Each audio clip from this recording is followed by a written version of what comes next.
Hey guys, welcome to the class of chemistry. कैसे आप सब? आशा करता हूँ कि अच्छे होंगे, पढ़ रहे होंगे और प्रिपरेशन कर रहे होंगे, मोटिवेटेड हो रहे होंगे। जहां से भी मोटिवेशन मिलता है वहां से मोटिवेशन लेते रहो। नेगेटिव होने का टाइम नहीं है, बिकॉज अभी हमारे पास 4 महीने में अच्छे से पढ़ना है और आने वाले फेब्रुअरी एग्जाम में माहौल बनाना है। तो लास्ट एपिसोड में हमने देखा है, हमने चैप्टर स्टार्ट किया है DNA block, that is called transition and inner transition element.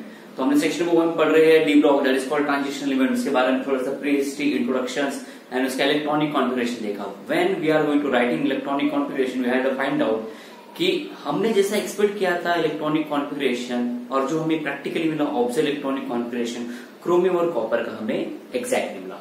तो बोर्ड में उसके बाद क्वेश्चन रहता है कि why does chromium, that is denoted by symbol Cr, and copper denoted by Cu show abnormal electronic configuration. E stand for electronic, C stand for configuration. You can write a complete sentence, मैंने shortcut form use किया। तो इसका answer जब हम बनाएंगे तो इसका answer भी हमें चाहिए। मैंने बोला था कि इसका आंसर हम जो पीरियोडिक हमने टेबल बनाया था इलेक्ट्रॉनिक कॉन्फ़िगरेशन, मैंने बोला था कि क्रोमियम कॉपर एबनॉर्मल शो करता है। इसका आंसर मैं नेक्स्ट एपिसोड में बताऊंगा, यानी आज के एपिसोड में इसको डिस्कस करेंगे। तो नंबर 1 हमारा है that is called chromium. Chromium का नंबर कितना है? 24। हमने इसके दो इलेक्ट्रॉनिक कॉन्फ़िगरेशन देखे। हमने देखा सबसे पहला एक्सपेक्टेड इलेक्ट्रॉनिक कॉन्फ़िगरेशन, क्या लिखा हमने? आर्गॉन, ओके, 4s2 3d कितना लिखा हमने यहाँ पे? दैट इज कॉल्ड 3, सॉरी इस 24 है 4, इस टाइप से रहेगा। बट इसका ऑब्जर्व इलेक्ट्रॉनिक कितना मिला हमें? ऑब्जर्व हमें मिला इलेक्ट्रॉनिक कॉन्फ़िगरेशन इसका हमें मिला AR, यानी यहां से एक इलेक्ट्रॉन जंप करके इधर गया, that is called 4s1 3d5, एक ऐसा मिला। एंड जब हमने एंड नंबर सेकंड जब हम देखें कॉपर, कॉपर का एलिमेंट कितना है? 29। तो इसका एक्सपेक्टेड EC देखिए, इसका expected electronic configuration how you write? AR that is called 4s2 3d9। But इसको ऑब्जर्व कैसे मिला? You have to just return yesterday. इसका ऑब्जर्व मिला, यहां से इधर जंप किया एक electron and this find out 4s1 3d क्या हो गया? इस टाइप से। तो एक्सपेक्ट कुछ और कर रहे हैं, ऑब्जर्व कुछ हो रहा है, दो का इस टाइप से ऐसा कैसे हुआ है? इसका आंसर क्या रीजन है कि ये दोनों में हमें ऐसा मिलना चाहिए था बट कैसे मिला? ऐसा मिला, ऑब्जर्व ऐसा हुआ। तो इसका रीजन सिंपल है, इसका रीजन एक्सप्लेन करेंगे on the basis of principle of extra stability.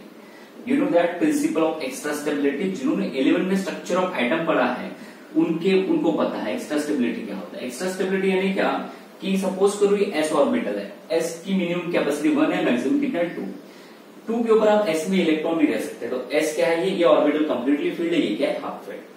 p में मिनिमम कैपेसिटी आप 1 से लेके 6 कर सकते हो, तो ये p की मैक्सिमम कैपेसिटी क्या होगी? 6। तो ये कंप्लीटली फील्ड है p ऑर्बिटल, और ये क्या हो गया? इसका हाफ फील्ड, तो इसको बोलते हैं हाफ फील्ड। ये भी आपका हाफ फील्ड और ये क्या हो गया? कंप्लीटली। d में मैक्सिमम कैपेसिटी कितनी रख सकते हो? 10, और इसका आधा कितना होगा? हाफ, तो इसको बोलते हैं हाफ फील्ड और इसको क्या बोलते हैं? Completely field. तो प्रिंसिपल ऑफ एक्स्ट्रा स्टेबिलिटी क्या बोलता है कि ऐसे orbital, principal of extra stability क्या बोलता है? ऐसे ऑर्बिटल चाहे s के हो या p के हो या d के हो, बेसिकली वो p एंड d में बात करता है, s में नहीं बात करता, ठीक है। तो बोलता है कि ऐसे ऑर्बिटल जिनका ऑर्बिटल चाहे d का हो या p का हो, वो आइदर हाफ फील्ड हो, अगर उन्होंने अपने आप को हाफ फील्ड कर लिया यानी आधा कर लिया कंप्लीट, तो ऐसे ऑर्बिटल क्या होता है? Extra stable. और ऐसे आइटम क्या करते हैं? खुद को स्टेबल कंसिडर करते हैं। अगर वो कंप्लीट अपने डी ऑर्बिटल में कंप्लीटली 10 इलेक्ट्रॉन ला लेगा तो वो कंप्लीटली क्या हो जाएगा? कंप्लीटली फील्ड यानी मोर स्टेबल। अगर किसी के पास अगर p में 3 इलेक्ट्रॉन नहीं है तो बाहर से इलेक्ट्रॉन लेके क्या कर लेगा? अपने आप को हाफ फील्ड कर लेगा, यानी आइटम खुद को एक्स्ट्रा स्टेबल बना लेगा। या 5 इलेक्ट्रॉन है p में, एक बाहर से लेके 6 कर लेगा तो खुद को क्या कर लेगा? More stable. तो प्रिंसिपल एक्स्ट्रा स्टेबिलिटी क्या बोलता है कि कोई भी एलिमेंट अपना डी ऑर्बिटल हाफ फील्ड करने के लिए एक इलेक्ट्रॉन ले सकता है या दे सकता है। तो उससे क्या हो जाएगा?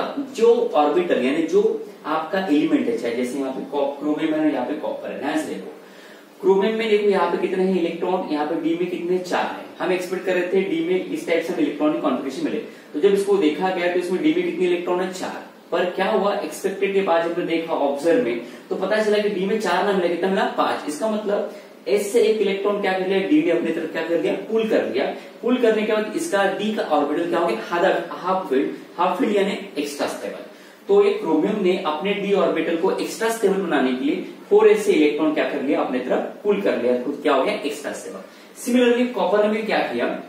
अपने डी ऑर्बिटल को कंप्लीटली फिल करने के लिए उसको एक इलेक्ट्रॉन चाहिए था। देखो एक्सपेक्टेड में देखो 9 है तो वी रिक्वायर्ड 1 इलेक्ट्रॉन, तो 1 इलेक्ट्रॉन आएगा कहां से? उसके पास 4s, तो 4 इलेक्ट्रॉन 4s से एक इलेक्ट्रॉन लिया उसने किसमें? डी में, और अपना डी क्या कर लिया? 10। तो ऐसे एलिमेंट जो अपना ऑर्बिटल हाफ फिल कर ले या कंप्लीटली फिल कर ले, वो एलिमेंट क्या होते हैं? Extra stable. तो क्रोमियम एंड कॉपर ने खुद को एक्स्ट्रा स्टेबल करने के लिए अपना एक्सपेक्टेड इलेक्ट्रॉनिक की जगह ऑक्सियल इलेक्ट्रॉनिक कॉन्फिगरेशन हमें इस टाइप से मिला, और उन्होंने क्या किया? 4s से इलेक्ट्रॉन अपनी तरफ पुल किया। अब कुछ बच्चे सोच रहे होंगे हाँ सर ठीक है, principal of extra stability okay. अब आपने स्टार्टिंग में बोला था कि हर एटम का जो ऑर्बिटल है, ऑर्बिटल की क्या होती है? एनर्जी। जैसे जैसे ये ऑर्बिट्स न्यूक्लियस से क्या होते जाते हैं? बढ़ते जाते हैं, तो इस ऑर्बिट की क्या होती जाती है? एनर्जी। तो सपोज करो ये आपका है 4s ऑर्बिटल और इसके पहले क्या आएगा? 3d। पता है 4s क्या है? आउटर ऑर्बिटल, बाहर वाला सबसे आखिरी, और 3d क्या हो गया? Inner orbital. तो इसका मतलब 4s ऑर्बिटल की एनर्जी क्या होनी चाहिए? ज्यादा। 3s की क्या होनी चाहिए? 3d की क्या होनी चाहिए? कम। तो हायर एनर्जी ऑर्बिटल से लोअर एनर्जी में इलेक्ट्रॉन कैसे क्या जाएगा? ये ऐसा अगेंस्ट है, ये ऐसा होता नहीं है। बट साइंटिस्ट ने जब फाइंड आउट किया कि 4s ऑर्बिटल और 3d ऑर्बिटल का energy difference, 4s and 3d orbital का एनर्जी जब डिफरेंस निकाला गया तो ये बहुत कम मिला, यानी ये दोनों ऑर्बिटल की energy almost near y equal है। तो ये दोनों ऑर्बिटल की एनर्जी ऑलमोस्ट इक्वल होने के कारण 4s से इलेक्ट्रॉन यानी आउटर ऑर्बिटल से क्या हो रहा है? इनर ऑर्बिटल में जंप करता है। तो देखो 4s से इनर ऑर्बिटल में क्या हो रहा है? वो ट्रांसफर हो रहा है। यहाँ पे भी 4s से इनर ऑर्बिटल में क्या हो रहा है? ट्रांसफर हो रहा है। तो इसका आंसर आपको बोर्ड में एक्सप्लेन करना है, या एनीबॉडी को किसी ने पूछा कि व्हाई डज क्रोमियम कॉपर का एक्सपेक्टेड ऑब्जर्व डिफर क्यों है? तो पहला रीजन देना, ये अपने आप को हाफ फिल्ड और ये कंप्लीटली फिल्ड करने के लिए अपना डी ऑर्बिटल ये हाफ फिल कर लेता है और ये क्या कर लेता है? कंप्लीटली फिल कर लेता है। यानी ये क्रोमियम खुद को एक्स्ट्रा स्टेबल बना लेता है और कॉपर भी क्या करता है? खुद को एक्स्ट्रा स्टेबल बना लेता है। ये दोनों का आंसर है आपका। इन दोनों का आंसर हमें फर्स्ट जब हम प्रिंसिपल ऑफ एक्स्ट्रा स्टेबिलिटी पढ़ रहे थे तभी हमें मिल गया कि ये अपने आप को हाफ फिल करना चाहता है, कंप्लीटली फिल, ताकि ये क्रोमियम और कॉपर क्या हो जाए? एक्स्ट्रा स्टेबल हो जाए। सेकंड रीजन हम ये दे रहे हैं, ये 4s से इलेक्ट्रॉन किस में गया? 4s से 3d में गया। 4s से किस में गया? 3d में गया। ऐसा क्यों हुआ? 4s तो हायर ऑर्बिटल है, लास्ट ऑर्बिटल हायर एनर्जी है, और 3d की क्या है? लोअर। तो हायर टू लोअर एनर्जी का ट्रांसफर होता है in other way, but orbital में ऐसा नहीं होता। बट इसका रीजन ध्यान रखना कि 4s और 3d ऑर्बिटल की एनर्जी नियर बाय इक्वल है। उन दोनों का जब एनर्जी डिफरेंस निकाला गया तो क्या मिला? एकदम वेरी लो। तो दिस इज द आंसर। तो आप बोर्ड के लिए क्या करेंगे गाइस? आप कैमरा पॉज करेंगे सबसे पहले। आफ्टर पॉज करने के बाद पहले ये लाइन लिखेंगे, ये लाइन लिखेंगे। इसके बाद मैं इसके नीचे को 3 पॉइंट लिखा के दूंगा। ये दोनों आप इसको कॉपी कर लो, 1 2, और इसके बाद मैं 3 लाइन लिखा के दूंगा, आपको कॉपी करना। तो पूरा आंसर होगा। तो ये पहला आपका पॉइंट हो गया। इसके फर्दर 3 पॉइंट है, 2 मार्क के लिए बोर्ड पे रहेगा, तो 4 पॉइंट में बनाना। तो ये कॉपी करेंगे आप लोग, फिर इसके बाद में आपको 3 पॉइंट लिखा के देता हूं। कॉपी कीजिए।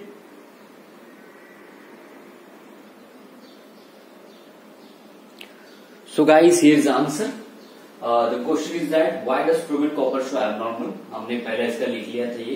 Now first point, the energy difference between 3d and 4s orbital is very low. दोनों ऑर्बिटल की एनर्जी बहुत कम है, इसलिए आउटर से इनर इलेक्ट्रॉन आता है। डी ऑर्बिटल क्या होता है? Being degenerate. इसका मतलब क्या होता है? डी ऑर्बिटल पता है क्या होता है? डबल शेप में होता है, उसके 5 सब ऑर्बिटल है। तो डी ऑर्बिटल में 5 ऑर्बिटल होते हैं, पता है ना? 5 बॉक्स। पहला बॉक्स होता है dxy, दूसरा yz, तीसरा आपने xz पढ़ा होगा, चौथा dx² माइनस y², और पांचवा पढ़ा होगा dz²।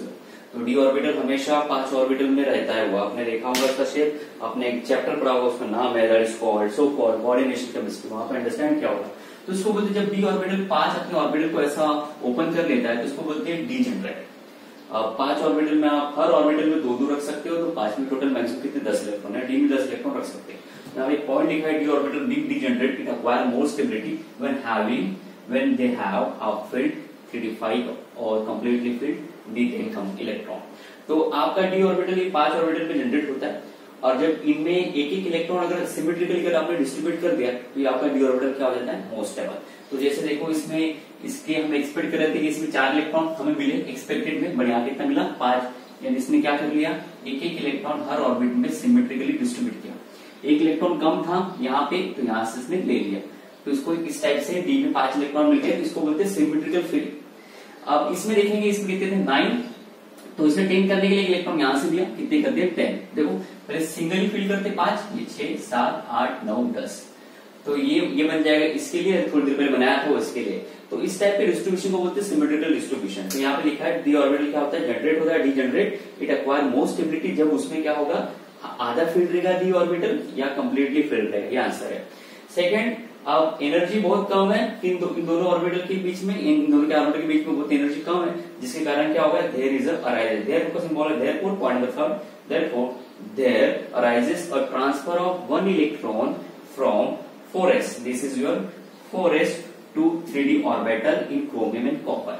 क्रोमियम एंड कॉपर में देखो 4s से 3d 4s से 3d में इलेक्ट्रॉन गया, जिसके कारण giving most stable electronic configuration. ये जो इलेक्ट्रॉनिक कॉन्फिगरेशन है मोस्ट स्टेबल, बिकॉज ये हाफ फील्ड है, ये भी हाफ फील्ड है। देखो एस भी हाफ फील्ड है यानी एक्स्ट्रा स्टेबल, डी भी हाफ फील्ड है एक्स्ट्रा स्टेबल यानी electronic configuration extra stable most stable. यहाँ पे ये half field extra stable, completely field most stable, इसका इलेक्ट्रॉनिक कॉन्फिगरेशन क्या होगा इस टाइप से। तो बोर्ड में 2 मार्क का क्वेश्चन ऐसा आएगा, आपको लिख लेना है। बोर्ड में समटाइम ऐसा एक सिंगल वर्जन क्वेश्चन भी रह सकता है कि why chromium show abnormal electronic configuration. तो क्रोमियम के बारे में अगर आपको सिंगल, यहाँ पे जब दोनों को क्वेश्चन कंबाइन था कि why chromium copper show abnormal, उसका आंसर ये है। बट ओनली क्रोमियम के लिए पूछा तो पहली लाइन सेम, दूसरी लाइन सेम, या आपने एक्सपेक्टेड ऑब्जर्व लिख लेना सबसे पहले, पहली लाइन दूसरी लाइन सेम रहेगा। बट यहाँ पे आपको लिखना पड़ेगा इन क्रोमियम, ये कॉपर वाला वर्ड स्किप कर देना है। पॉइंट नंबर 3 से कॉपर वाला वर्ड स्किप कर देना है। अगर कॉपर के बारे में पूछा कि why copper show abnormal electronic configuration, तो कॉपर का एक्सपेक्टेड इलेक्ट्रॉनिक कॉन्फिगरेशन लिखना पहला पॉइंट, दूसरा पॉइंट ये, तीसरा पॉइंट ये, चौथे पॉइंट में बस यहाँ से कौन सा वर्ड आपको स्किप करना है, क्रोमियम का, बिकॉज कॉपर के बारे में लिखना है आपको यहाँ पे, तो क्रोमियम स्किप करेगा। It quite easy to write in board. ये तीनों पॉइंट आपको लर्न कर लेना है, मैंने डिटेक्ट भी किया है। कोई डाउट है, कोई इश्यू, तो आपको मुझे या आप किसी से पूछ सकते हैं। सो आप मुझे पूछ सकते हो किसी के through. Okay, now here is another question for your, you want to try yourself, you can go for it. If you don't, मैं यहाँ लिखा के देता हूँ। ये बोर्ड का क्वेश्चन, इससे पहले जो बोर्ड का क्वेश्चन था वो भी पूछा गया था, उसकी डेट मुझे याद नहीं, दैट्स व्हाई मैंने लिखा नहीं। बट ये बोर्ड में पूछा गया मार्च 30, 2016 यानी फरवरी से मार्च के बीच में आपका एग्जाम होता है। तो कभी कभी फरवरी में केमिस्ट्री का पेपर होता है, कभी कभी मार्च में होता है, डिपेंड करता है वेरिएशन। तो मार्च 13 और 16 में पूछा गया था, अक्टूबर 8 में 2013-2016 में पूछा गया था कि right observe electronic configuration. If you can't read, मैं यहाँ रीड कर रहा हूँ। Right observe electronic configuration of first transition series element having half field D orbital. ऐसे ट्रांजिशन, पहले ट्रांजिशन यानी हम जो अभी देख रहे हैं इलेक्ट्रॉनिक कॉन्फिगरेशन कैडमियम से जिंक तक, ये फर्स्ट ट्रांजिशन सीरीज एलिमेंट है। तो ऐसे एलिमेंट का इलेक्ट्रॉनिक कॉन्फिगरेशन लिखो, ऑब्जर्व वाला, एक्सपेक्टेड नहीं, ऑब्जर्व बोला है, जिनका डी ऑर्बिटल क्या है, हाफ फील्ड है। तो आप टेबल देख लीजिए, टेबल में आपको मिल जाएंगे। तो टेबल में आंसर आप लिखोगे 2 है आपके पास। अभी थोड़ी देर पहले देखा क्रोमियम, क्रोमियम का एक्सपेक्टेड अलग है, ऑब्जर्व में हाफ फील्ड है। कितना एटॉमिक नंबर 24। क्या है electronic configuration, Ar4s1 3d5। Second कौन सा है, मैग्नीज दिख रहा होगा, एटॉमिक नंबर कितना है 25। क्या लिखेंगे Ar4s2 3d कितना हो गया, कितना है 5। तो this is your answer for 2 marks. तो आप ये इतना लिखोगे, 1 मार्क इसके ऊपर लिखेगा, 1 मार्क कंप्लीटली लिखते जाना है, इंक्लूडिंग एटॉमिक नंबर और ऑल स्टफ, ठीक है ना। तो ये आपका आंसर हो गया, इसको बना लेना है जहां पे आपने टेबल बनाया होगा उसी के नीचे, ठीक है ना। तो ये हो गया। एक नोट लिखना है गाइस, एक नोट आप ये लिखेंगे कि आपको मैंने स्टार्टिंग में बोला था कि ट्रांजिशन एलिमेंट कौन से रहेंगे, है ना। ट्रांजिशन एलिमेंट कौन से रहेंगे, तो उसकी डेफिनेशन मैंने 19th सेंचुरी इंट्रोडक्शन पार्ट में लिखा है कि ऐसे ट्रांजिशन एलिमेंट जिनका डी ऑर्बिटल कंप्लीटली फील्ड नहीं है, यानी इनकम्प्लीटली फील्ड है या पार्शियली फील्ड है, वो ट्रांजिशन एलिमेंट रहेंगे। पर आप देखो आपकी पीरियोडिक टेबल आपने जो बनाया है फर्स्ट ट्रांजिशन का, जिसमें इलेक्ट्रॉनिक कॉन्फिगरेशन कैडमियम से लेकर जिंक लिखा है, तो आपके पास एक जिंक एलिमेंट जिसका आईडी नंबर 30 है, उसका इलेक्ट्रॉनिक कॉन्फिगरेशन है Ar4s2 कितना है 3d10। तो इसका डी ऑर्बिटल क्या है, कंप्लीटली फील्ड। डी में कितने बॉक्स होते हैं, 5 बॉक्स, 5 ऑर्बिटल होते हैं डी के, 1 2 3 4, 1 2 3 4 5।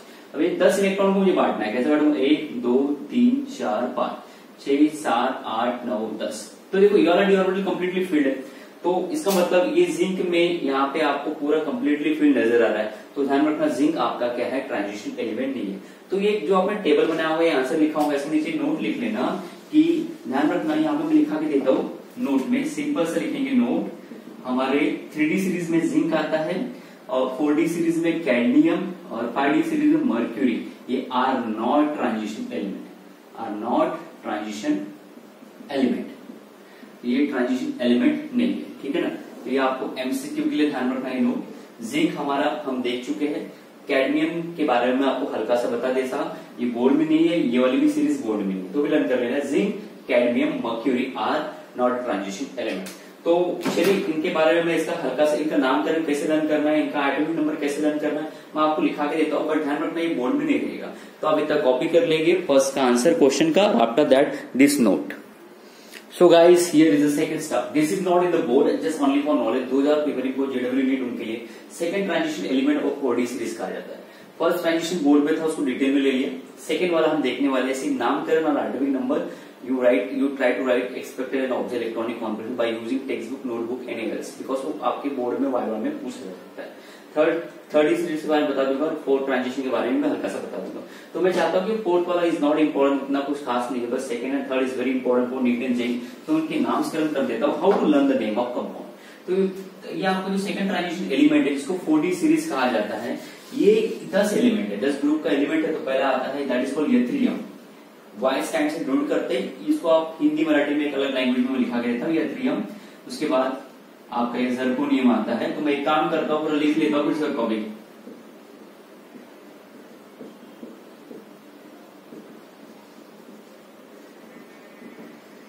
Okay, now see this 10 element yttrium, zirconium, niobium, molybdenum, technetium, ruthenium, rhodium, palladium, silver, cadmium. इनका एटॉमिक नंबर स्टार्ट होता है दैट इज कॉल्ड 39 से, एंड दैट इज 40 या 41, 42, 43, 45, 46, 47, 48, 49. This is okay. मैं शॉर्टकट में दिखा रहा हूँ बिकॉज ये नीट के लिए बोर्ड के इंपॉर्टेंट नहीं है. तो इनका ये हो गया electronic configuration. How to learn this name of this compound. Electronic configuration कोई भी लर्न कर सकता है, एटॉमिक नंबर कोई भी लर्न कर सकता है. 29 से 48. यहाँ पे कुछ मिस्प्लेस हो रहा है शायद. 39, 40, 41, 42, 43, 44. यहाँ पे 44 चाहिए था. This is 45. यह आपका हो जाएगा यहाँ पे 46, 47, 48. ओके. तो 39 से 48 इनका एटॉमिक नंबर है और इनको लर्न करना है. तो इसको कैसे लर्न करेंगे, इसको बोलेंगे आप याकूब. नाम सुना होगा, इसका नाम है जरदारी. जरदारी, याकूब जरदारी. इसको बोलेंगे नयन, इसको बोलेंगे मोंगिया. और मोंगिया क्या खाता है, तमाकू. तो इसको बोल सकते हैं तंबाकू. और ये आप बोल सकते हैं आपका दोस्त राहुल. राहुल का स्टार्टिंग में आर्यू, राहुल, आर्यू, आर्यू, राहुल. इसको रॉय बोल सकते हो आप, रॉय. और ये पीडी, पीडी यानी पैंट, जो लोग पहनते हैं, हर कोई पहनता है पैंट. और एजी यानी सिल्वर है. सिल्वर को हिंदी में क्या बोलते हैं, चांदी. आप चांदी यूज कर सकते हो. या और सीडी यानी एक तो आप कॉम्पैक्ट डिस्क बोल सकते हो, या इसको सीडी यानी जिसमें हाथ में कड़ा, तो आप इसको कड़ा भी बोल सकते हो. ये कड़ा. तो देखो हाउ टू लर्न. कैसे लर्न करेंगे, याकूब जरदारी नयन मोंगिया का तमाकू. याकूब जरदारी नयन मोंगिया का तमाकू, राहुल रॉय की पैंट में चांदी का कड़ा. देखो सिंपल. याकूब जरदारी नयन मोंगिया का तमाकू, का लगा लेना अपनी तरफ से. याकूब जरदारी नयन मोंगिया का तमाकू, राहुल रॉय की पैंट में चांदी का कड़ा. लर्न हो गया आपको. तो याकूब का वाई, जरदारी का जेडर, नयन मोंगिया, नयन आंखों वाला है नयन, तो एन भी लिख लेना. मोंगिया का एमओ, तंबाकू का टीसी, और राहुल का आर्यू, रॉय का आरएच. पैराडियम, पैराडियम बोलते हैं उसको, पीडी, पीडी यानी पैराडियम, पैंट बोल सकता है उसको. एजी यानी सिल्वर, चांदी, और कड़ा यानी कैडमियम. कैडमियम पर 39 से. इनका object electronic, expected electronic configuration हम ऐसे लिख सकते हैं. मैं शॉर्टकट दिखा देता. AR. अभी कौन सा सीरीज है, 4D. तो यहाँ पे आएगा 4D, और 4D के आगे क्या आता है, 5S. अभी यहाँ से आप एक्सपेक्टेड भरते जाओ. ये पूरा कॉन्स्टेंट आएगा इतना, और यहाँ पे फिर D2, D3, D5 ऐसा करते जाओ, है ना. D4, D5 ऐसा करते जाओ. ये हो गया इसका एक्सपेक्टेड. फिर ऑब्जर्व में देखो कौन कौन ऑबनॉर्मल शो करते हैं. तो आपको ऑब्जर्व में एबनॉर्मल मिलेगा. ये आपका नयन, ये मोंगिया, ये शो करेगा. राहुल शो करेगा, रॉय शो करेगा, पैराडियम शो, राहुल नहीं शो करेगा. हाँ, राहुल भी शो करेगा. ये सारे शो करेंगे. जितने मैंने सर्कल कर दिया है ये सारे क्या शो करेंगे, एबनॉर्मल इलेक्ट्रॉनिक कॉन्फ़िगरेशन. तो देखो ये मोंगिया, मोंगिया यानी मोलिब्डियम, ठीक है.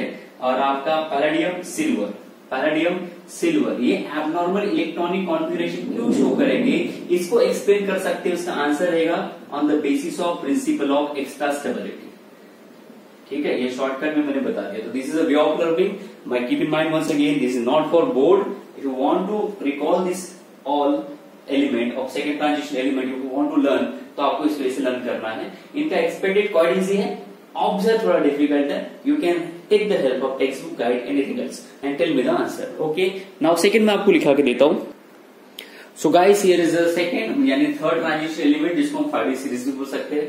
How 5D series, recall chapter first part. Okay, मैं इनका नामकरण लर्न कर रहा हूं बिकॉज ये नीट के लिए इंपॉर्टेंट है, बोर्ड के लिए इतना इंपॉर्टेंट नहीं है. तो मैं इसको फटाफट निपटाने की कोशिश कर रहा हूँ. तो देखिए बोर्ड में नहीं रहेगा. अब इसमें पहला एलिमेंट है लैंथैनम. लैंथैनम इसका पूरा नाम है. Atomic number 57.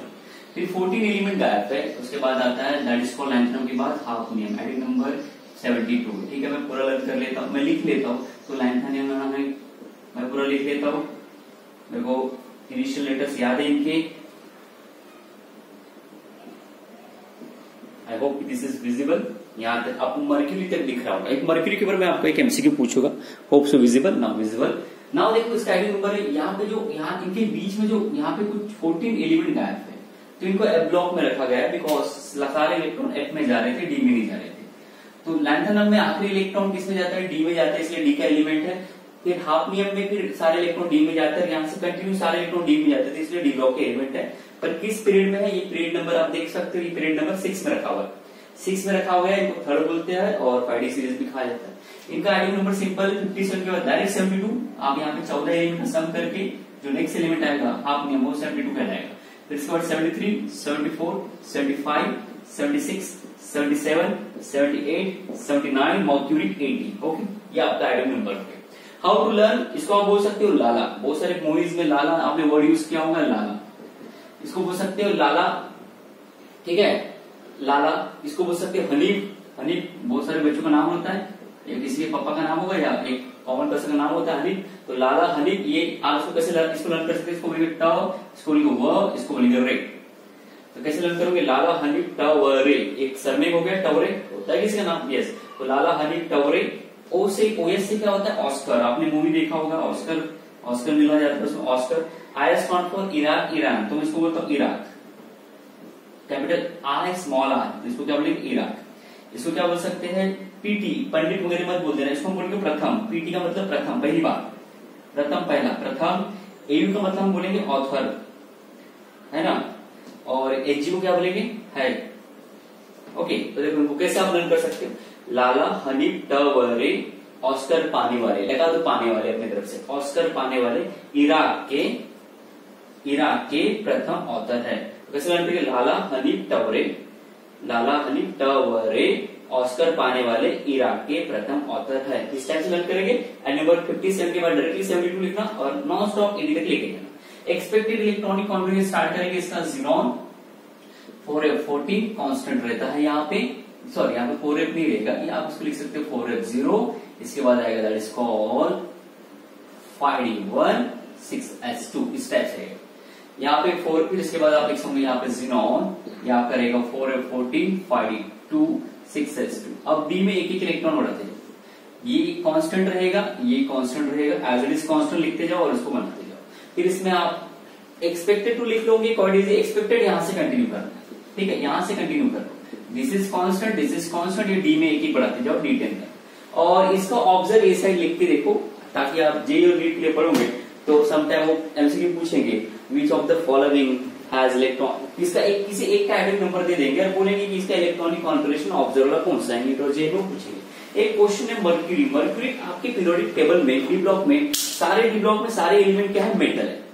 सिर्फ मर्क्यूरी क्या है, मेटल होने के बावजूद भी सारे मेटल क्या होते हैं, सॉलिड होते हैं। बट मर्क्यूरी एक ऐसा मेटल है जो रूम टेम्परेचर पे क्या होता है, लिक्विड, है ना। तो mercury is liquid at room temperature, why, ठीक है। मैं इसके ऑप्शन देता हूं आपको, तो मैं सबसे पहले देख लेता हूं दिस इज विजिबल और नॉट, या इट इज विजिबल।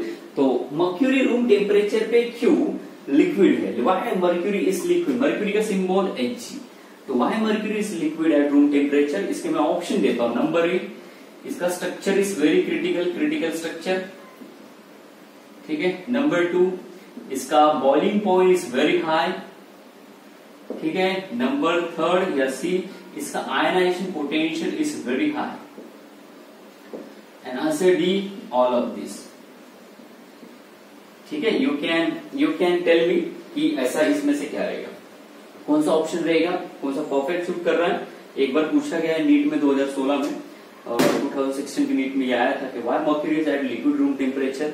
तो option A B C D में आपको चूज करना है। वुड लाइक ए, तो एक बताइए। इसके बाद थोड़ा सा स्टडी कीजिए, मुझे कमेंट बॉक्स में इंस्टा पे आप बता सकते हो। तो गाइस आज के लिए इतना ही काफी है। नेक्स्ट एपिसोड में हम इसके बाद कंटिन्यू करेंगे। ध्यान रखना थर्ड ट्रांजिशन एलिमेंट और सेकंड ट्रांजिशन एलिमेंट के बारे में मैंने सिर्फ नाम लर्न करना सिखाया है, एटॉमिक नंबर लिख के दिया है, बाकी ये मैंने आपके ऊपर छोड़ा है। This is called not for board, only for entrance. तो नेक्स्ट एपिसोड में मिलेंगे। कोई डाउट होगा, डिफिकल्टी होगा तो पूछना है आपको। Thank you so much.